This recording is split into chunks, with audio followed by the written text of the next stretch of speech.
Earth, the only life-sustaining planet in our solar system. Yet throughout its history, our world has been a planetary punching bag. Anything that crosses the orbit of Earth could one day slam into the Earth. At this very moment, violent celestial heavyweights roam the universe and threaten to deal the Earth a knockout blow. The power would be like setting off the whole world's armament at one time. It would be like standing next to Hiroshima all over the world. Everything in us would get ripped apart, and your body would fly off to infinity. But some scientists and former astronauts are not willing to go down without a fight. They're racing to track down these cosmic killers before they trigger Armageddon.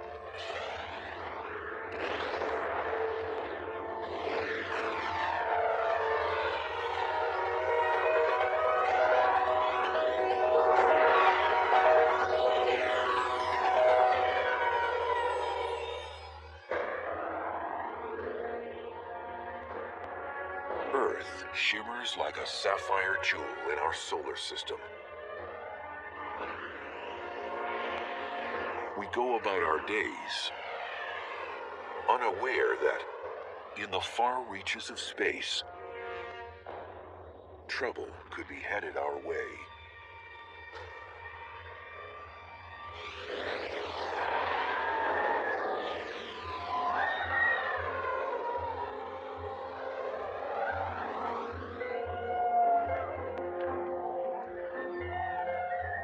Our solar system is a lot like an amusement park. Earth and most of the other objects carve predictable paths around the sun. Normally, everything is calm and smooth. But at times, things get chaotic and violent.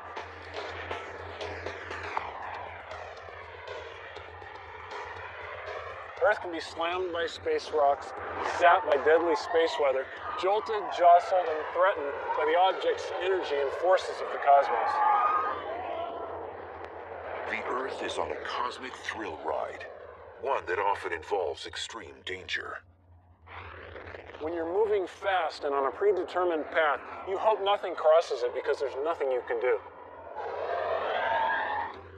Nicaraguan border goes right down along.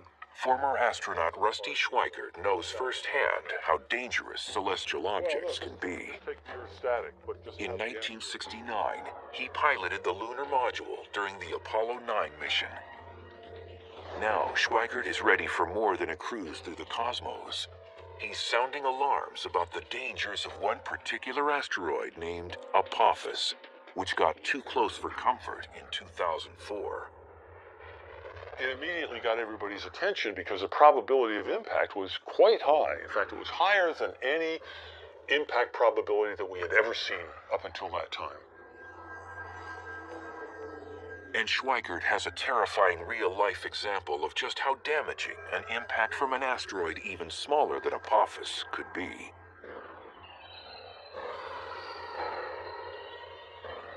June 30th, 1908, 7:15 a.m.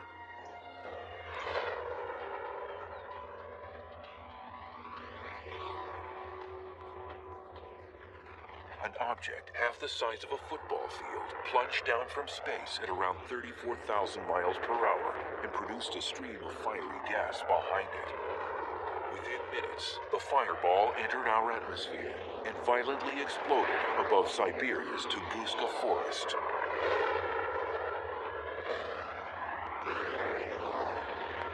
It became the largest explosion on Earth in modern human history. The blast sparked heat waves which torched 80 million trees in an area over half the size of Rhode Island.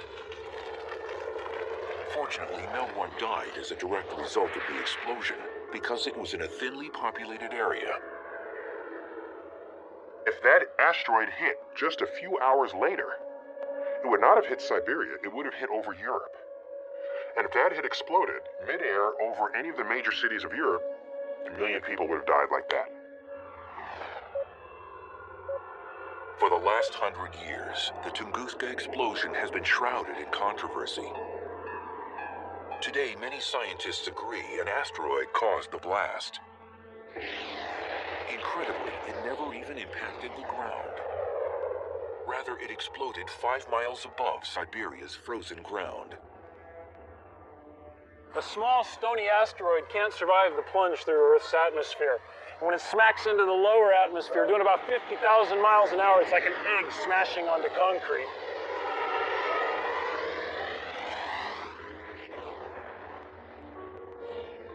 The blast over Siberia released energy equivalent to 15 megatons of TNT, 1,000 times greater than Hiroshima. If this were to happen over a large city, it would annihilate it.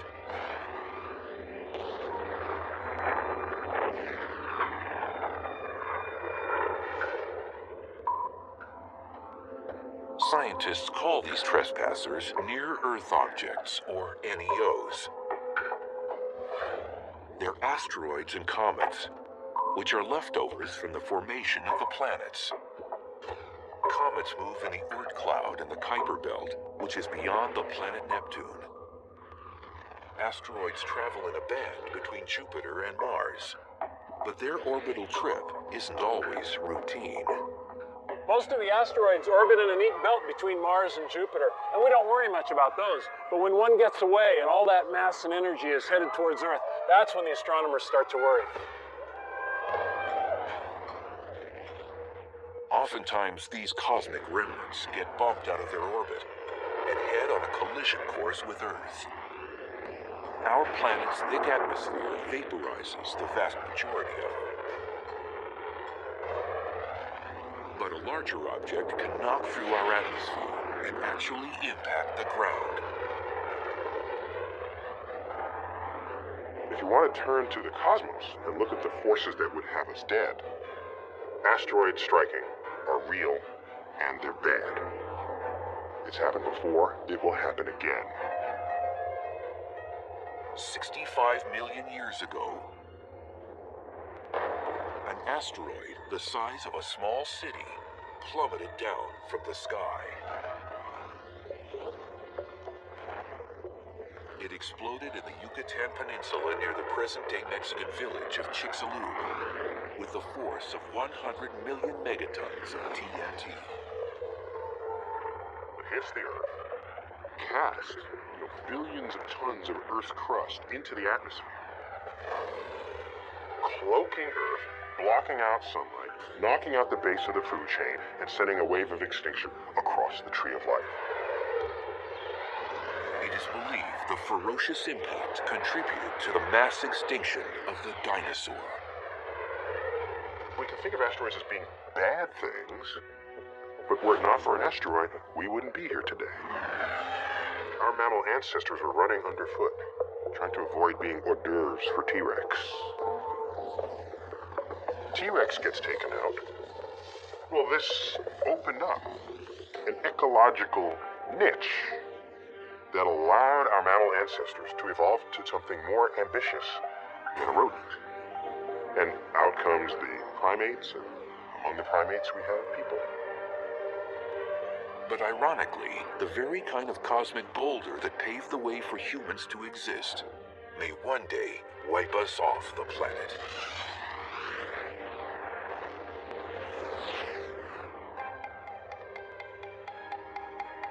In 1998, Congress urged NASA to detect all the near-Earth objects over a half-mile in diameter or more.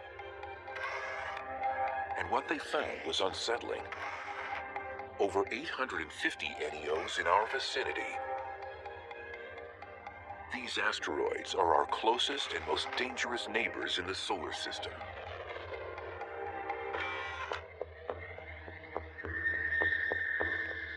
Donald Yeomans heads the NEO program at NASA's Jet Propulsion Laboratory. He and his cosmic bounty hunters search for potential killers lurking in our solar system and put them on their most wanted list. Finding these near-Earth objects is somewhat akin to tracking hurricanes. As you track it day after day, you get a better idea of its orbit. You can predict where it's going. You have a better idea of how large it is, and if it should hit the Earth, with what sort of velocity. By using telescopic technologies, NASA's Space Guard survey has detected over 90% of all NEOs deemed harmful. These frightening objects could strike the Earth with the energy greater than all the nuclear weapons on our planet today. Such an impact could trigger mass extinction.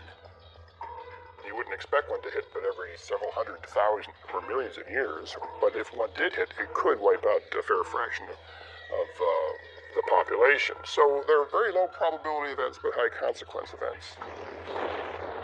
If they hit the Earth, they would have global effects. I mean, not only would you wipe out a continent with really heavy shock waves, but the ejecta would be thrown up in the air and come down all around the planet. The atmosphere itself would get to 1,000 degrees or so, and all the vegetation all over the world where that happened would flash into flames.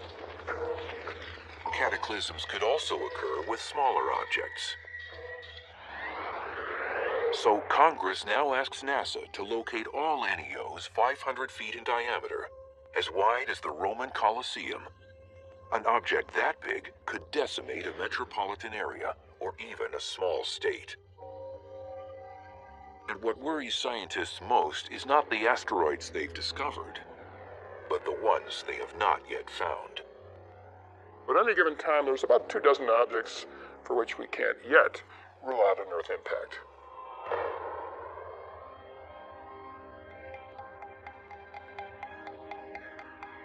Former astronaut Schweikert has taken the threat of NEOs one step further. He's appeared before Congress to request a special government agency be responsible for protecting the public from space rocks. Today, we have the technology to stop near-Earth objects from impacting the Earth for the rest of history. I mean, we can literally now begin to reshape the local solar system so that our survival is enhanced. The question is, will we, or will we go the way of the dinosaurs?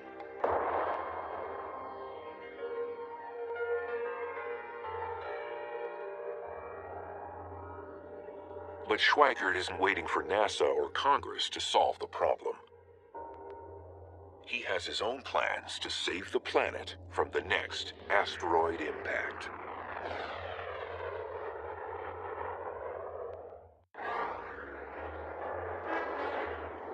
It's hard to believe the Earth has survived over 4.5 billion years, because since its infancy, the planet has taken a beating.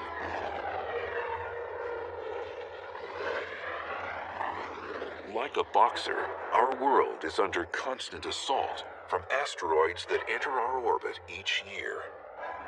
But in the future, Earth could be knocked out. Former Apollo 9 astronaut Rusty Schweikert refuses to be bullied by asteroids. And now he's ready to defend Earth against these harmful rocks.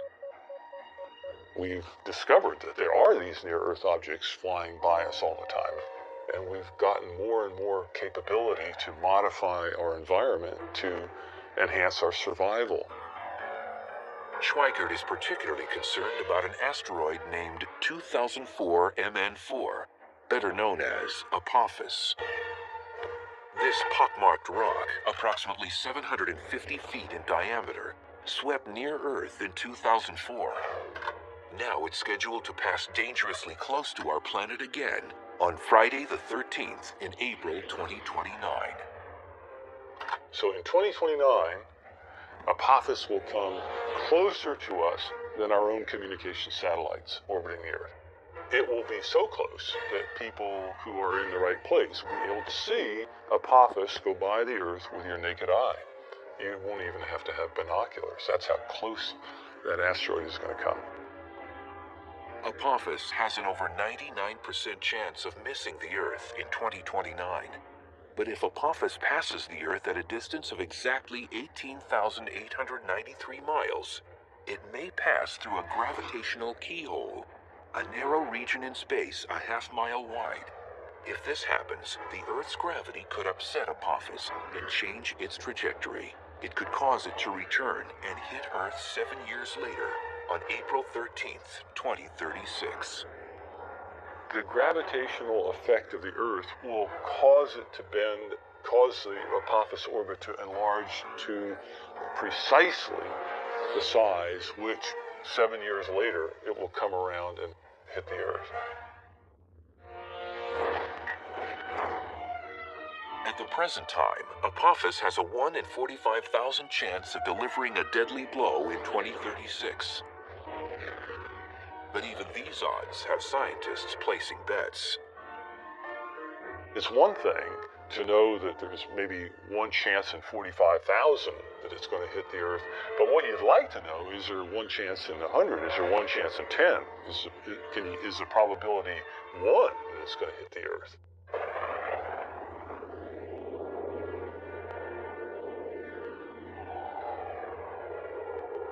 Schweikert believes we must regard Apophis as we would any natural disaster. He's even mapped out where Apophis might strike. You have the date of the impact, the time of the impact, the orbital inclination, and you can make a map. And what that map shows is what I have called a path of risk that goes all the way across the planet. And I look at this and I see a high probability of impact and I say, whoa, where might it hit?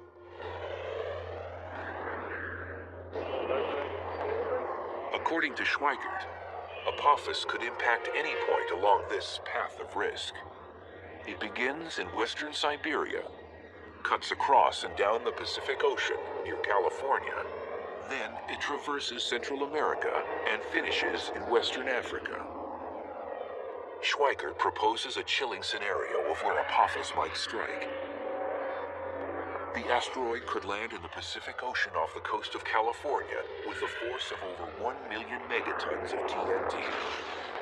Such an impact would create a 5-mile wide, 9,000-foot deep crater in the water, which would unleash tsunamis.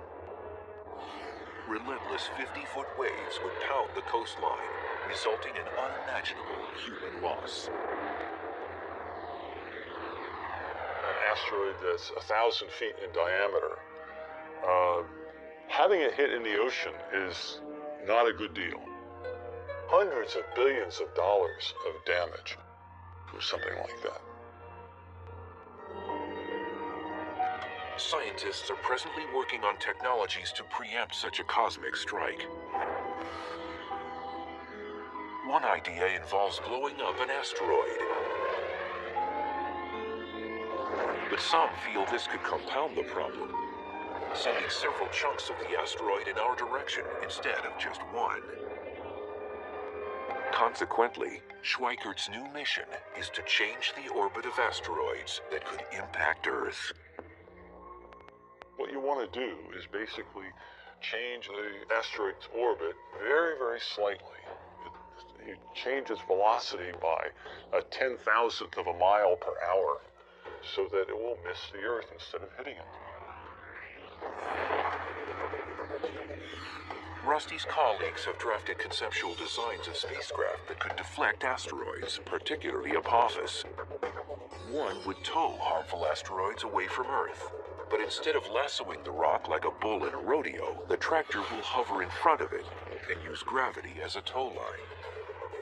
If you park in front of an asteroid for a long enough period of time and you stay close enough to it but not touching it, you're going to increase its velocity. Or if you park behind it while it's moving along, you're going to slow it down very slightly. We can change the orbit of an asteroid if we know about it far enough ahead of time. Although a space probe has landed on an asteroid in the past, the most challenging idea is launching a manned mission.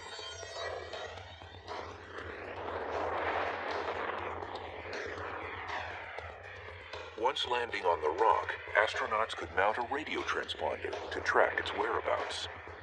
You could just use a robotic mission to go to an asteroid, land, grab a sample, and bring it back. That's not that difficult. What you gain by a manned mission is they can react to interesting areas on the asteroid surface. They could go here, there, and they wouldn't have to rely on remote navigation. Nicaraguan border. Schweikert insists we should remain on high alert regarding asteroid Apophis, and his cause hasn't gone unheard.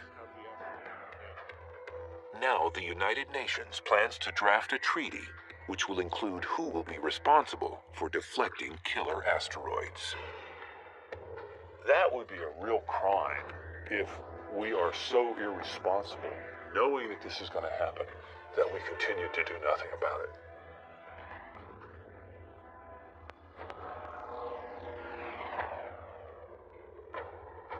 But asteroids and comets are not the only deep space threats. Earth has had its ups, and Earth has had its downs.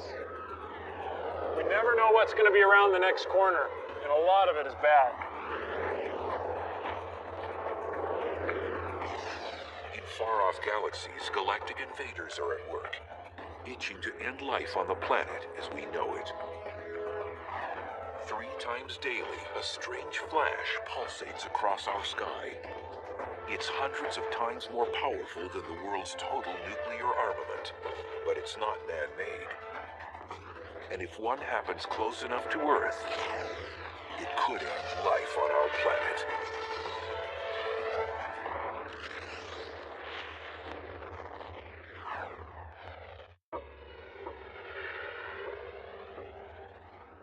Most Earthlings are unaware of the potential hazards in space, but the list is long and growing. Imagine this. Within our own galaxy, the Milky Way, a massive star explodes, sending a lethal burst of energy rocketing toward our planet. This is a gamma-ray burst, the biggest explosion to rock the universe since the Big Bang. In the cities and countryside below, there's no warning of what's about to happen. And then, it strikes. It would be equivalent to standing 1 mile away from Hiroshima, any place on the Earth. The potent radiation cooks the upper atmosphere. Our ozone layer roasts. Across the hemisphere, human beings burn to death from radiation 100 times the fatal dose. The disappearing ozone layer causes increased temperatures around the world, triggering cyclones, tsunamis, and hurricanes. Most life on the surfaces of land and water incinerates. This may seem like science fiction, but it could happen if a gamma-ray burst hit Earth from 100 light years away. Gamma-ray bursts are the brightest explosions in the universe. Because they're so far away and yet still so brilliant, they must involve an enormous amount of power. As much energy as the sun will emit in its entire 10 billion year lifetime.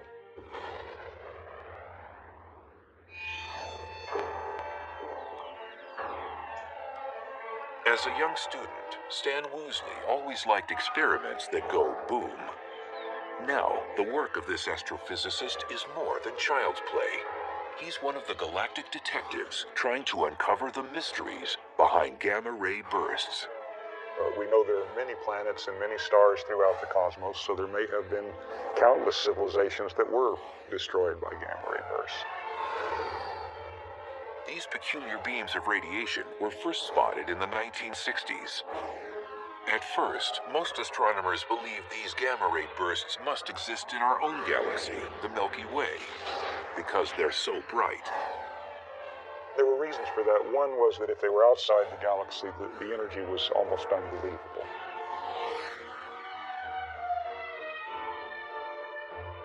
But at the time, even the most powerful telescopes couldn't determine their location and distance, because the bursts lasted for a few seconds, then disappeared. But then astronomers wondered, what about their afterglow? Cosmic explosions typically leave behind some luminous residue that sometimes lasts for days or weeks. In the late 1990s, satellites used upgraded optics and X-ray detectors to finally capture a gamma-ray burst's afterglow. It became clear that gamma-ray bursts actually were cosmological, coming from very far outside of our galaxy, from millions and billions of light years away. And that meant their energy had to truly be astronomical. To get some idea of how incredibly bright a gamma-ray burst is, you could represent the brightness of our sun by this relatively dim LED, and we could represent the brightness of the gamma-ray burst by the very, very intense searchlight that's behind me. Isn't that incredibly bright? Unfortunately, with this comparison, the searchlight is not nearly bright enough to represent fully the gamma-ray burst, and in fact, we would need 100 billion such searchlights to have an adequate comparison. The gamma-ray burst is equivalent to the brightness of 1,000,000 trillion suns. These massive bursts could decimate Earth. But what causes them? We are quite convinced that the common gamma-ray burst comes from the death of a massive star, at least 10 times the mass of the sun. And such stars are quite rare, by the way. Woosley masterminded a groundbreaking model of how gamma-ray bursts may be created. When an extremely massive star dies, it collapses into a black hole. Black holes are created when a collection of matter collapses to such a high density that light itself cannot escape. But Woosley proposes that some of the star resists getting sucked into the center of the black hole. As a result, a high-speed spinning disk of matter forms around it. Within seconds, jets of plasma shoot out from its rotational poles. These beams of energy unleash dangerous gamma rays into space. If you can imagine just trying to squeeze a fruit or some kind of sphere of some object into a very small space, things are going to squirt out. And in this case, the squeezing is done very rapidly, and you're talking about a huge amount of mass. At the same time the gamma-ray bursts are ejected, the collapsing star explodes, or goes supernova to the extreme. One of the reasons gamma-ray bursts are so incredibly bright is that they take an enormous amount of power, and then they focus that power into a very small portion of the sky. For every 300 gamma-ray bursts that go off, only one is pointed in our direction, and so we only see one of those 300. Even if a gamma-ray burst were to occur, not 100 but 1,000 light years away, the Earth could still face apocalyptic destruction. If a gamma-ray burst happened within 1,000 light years of the Earth, then it would be approximately 500 times brighter than the sun and emitting gamma rays. The energy delivered to the Earth's upper atmosphere would be like 100,000 megatons of nuclear explosions. The ozone would be depleted. We'd have acid rain, but we'd also have flash burns, incineration of vegetation, perhaps something resembling nuclear winter. So there could be a global extinction of many species. Now, the far side of the Earth would be a special place to be, because gamma rays don't go through the Earth, and if you were on the other side, you wouldn't get flash burned. But the effects of depleting the ozone and changing the composition of the atmosphere would eventually come to the other side, and there the effects are unknown. Statistically, this ghastly scenario has a 1% chance of happening once in the Earth's entire lifetime. But even these odds aren't reassuring if you're living on the planet at that very moment. If you're caught in the beam, that's a bad day for you. If one of these happens in your galaxy and that beam is coming your way, go hide in a cave, because this is very high energy radiation. It's the kind of energy that will decompose your molecules, and you just don't want to be around when it's happening. There currently are no defense measures to shield us from gamma-ray bursts if they happen close to Earth. They travel at the speed of light, 186,000 miles per second. by the time we detect them, they will have already struck our planet. Gamma ray bursts could pose a hazard to the Earth or to anything living that came within their bore site. But as we've seen, they're very infrequent. And there are other things in the heavens and on the Earth that are much more dangerous. Cataclysms routinely erupt in some corner of the universe. And one day, something will snuff out Earth.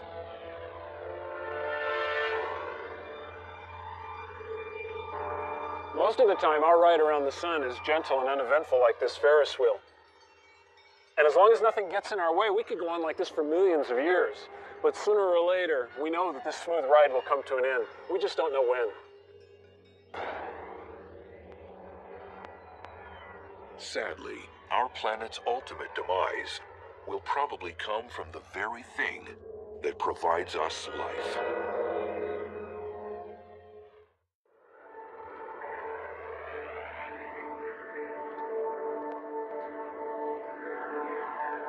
Earth maintains a cozy lifestyle, being third rock from the sun. For over 4 billion years, the sun has been an ally, warming and feeding our planet. But in time, our solar heater will become our enemy. The sun and the Earth have a unique relationship to each other. The Earth has a particular temperature, it's a particular size, it has life on it, and oceans, and those things depend on the sun. The sun is at the root of the existence of life on the Earth, and the sun will be at the root of its demise as well. Earth's relationship with the sun will become dysfunctional when our solar mother really turns up the heat. The sun gets hotter because it's burning hydrogen into helium. 4 hydrogen atoms become 1 helium atom. That means there are fewer particles bouncing around inside the sun. And that process basically means that the sun has to get hotter and brighter to hold itself up. As the sun's core gets hotter, its outer parts will swell in size and turn red.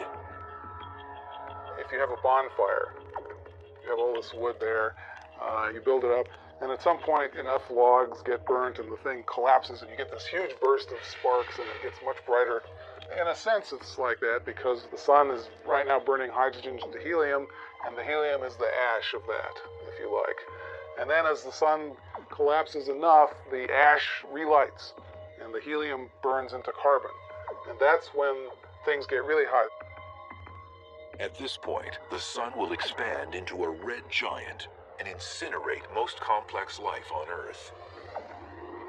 When the sun becomes a red giant, it will grow to 30 times its size. So the surface of the sun will actually be out beyond the orbit of Mercury. The luminosity of the sun will go up by like 1,000 times. And that's going to make the Earth so hot that the outer crust, the rocks, the solid part of the Earth, will melt. The whole planet would be a glowing ball of lava. The sun will fry the inner planets, and even though the sun will become red and cooler, the Earth will be much hotter. Just leave the Earth a burnt cinder, like a charcoal briquette. So that would be bad for life on Earth. And the Earth's hellish fate isn't over. As a red giant, the sun will fluctuate in size before collapsing into a white dwarf. The sun that was huge suddenly becomes the sun that's very small and extremely dense. It's only about the size of the Earth, sitting down there at the center of our solar system, very much fainter than it used to be, and then everything cools off. And then that object is no longer generating energy either, so it begins to cool as well. So the final fate of the solar system will be to cool off and freeze. Humans will probably have relocated to another planet or become extinct before the sun turns Earth into a snowball. However, the sun may dry up our world much sooner. The sun doesn't get us at the time of the red giant phase. It may well get us earlier by just becoming bright enough to cause the oceans to evaporate. Water is an essential component for all life. And so if the Earth actually loses all its water, then that's another reason why life might disappear from the Earth, and it would again be the sun's fault. There may be ways for Earth to win a stay of execution.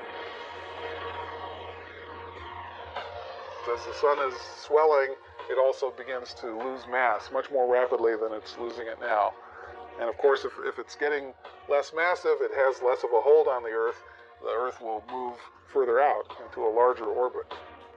And so it's kind of a race between the growing sun and the growing heat from the sun and the Earth actually moving, a little bit away from that fire that's getting too hot.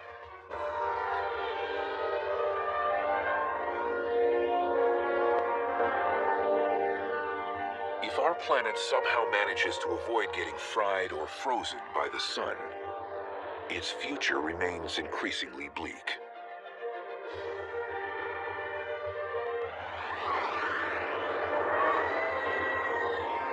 This place is full of adventure.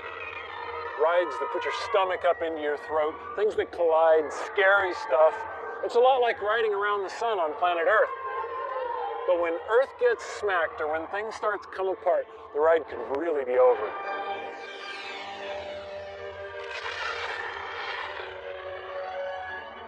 I don't know what that means for the universe to end, because I like time. I live in it. So it's hard to imagine time ending. Today, scientists contemplate our inevitable fate.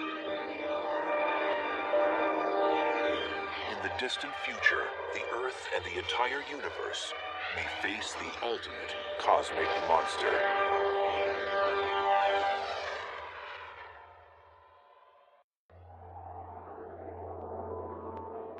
No one suspects that Earth's most lethal enemy lurks amongst the stars. But in the future, and without prior warning, a cosmic Grim Reaper will unleash the ultimate Armageddon.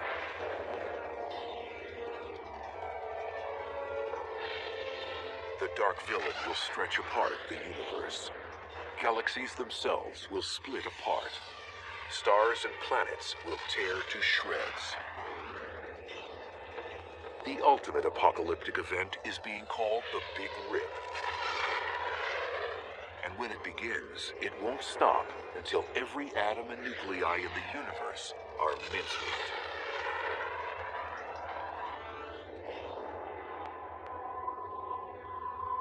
The Big Rip, it really is the end of the universe. It's not like we're the last ones at the party wondering what's going on and we can go do something else. It's really like you've turned off all the lights and the universe just ends.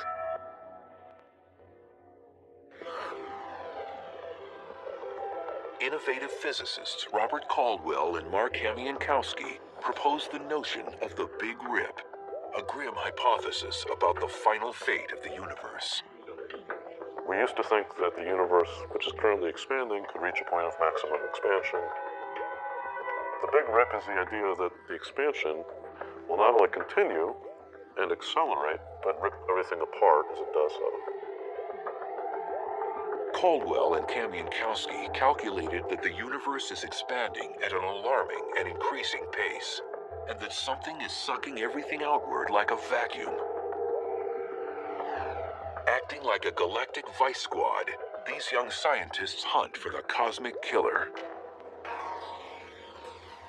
They believe a mysterious phenomenon called dark energy may be the culprit. Figuring out what dark energy is probably the number one goal of cosmologists today. Dark energy is dark, so you can't see it. We can feel what it is. We feel it through its effects on the gravitational behavior of the universe. There could be some dark energy in this room, under the chair. It's only when you look at its properties on really big cosmological length scales, billions of light years across, that you start to see the cumulative effects of the dark energy. It causes things to be pushed farther away from each other and contributes to the expansion of the universe in a quickening pace. Edwin Hubble, whom the Hubble telescope is named after, first discovered the universe is expanding back in the 1920s. But it wasn't until 1998 when a crack team of scientists measured that this expansion is moving like a runaway train. A nice analogy is to imagine that the universe, our three-dimensional space, is like the surface of a rubber balloon that I'm blowing up.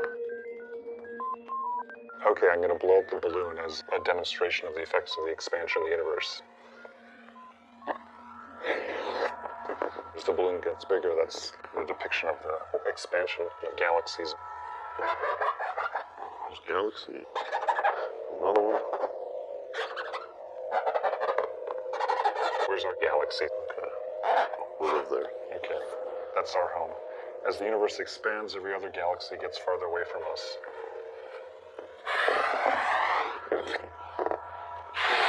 In ordinary expansion, each galaxy stays the same size. But if you have super accelerated expansion, then the galaxies themselves can each expand, which is sort of what's happened here. If I could blow it up fast enough to depict a big rip, then the balloon would explode. That's like space-time not being able to take it and coming to an end. So instead, we'll just pop a hole in the balloon. That's the big rip.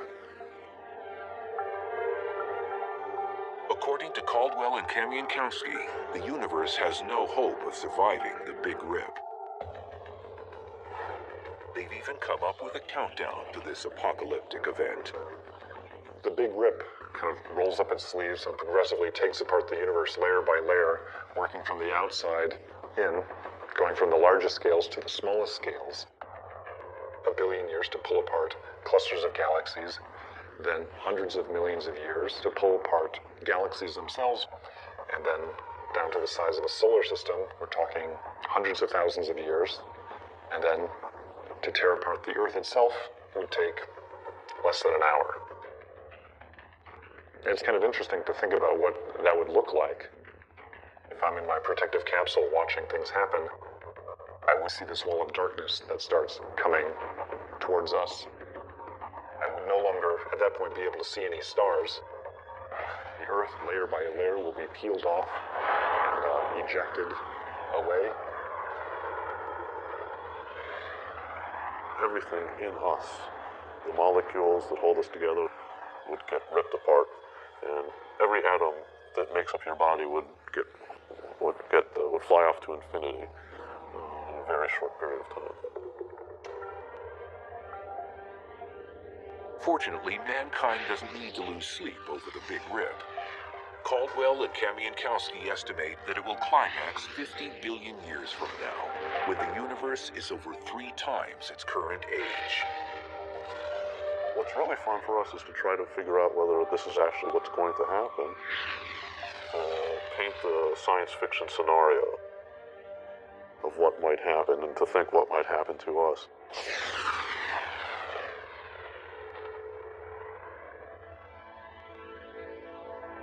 Deep space threats are real.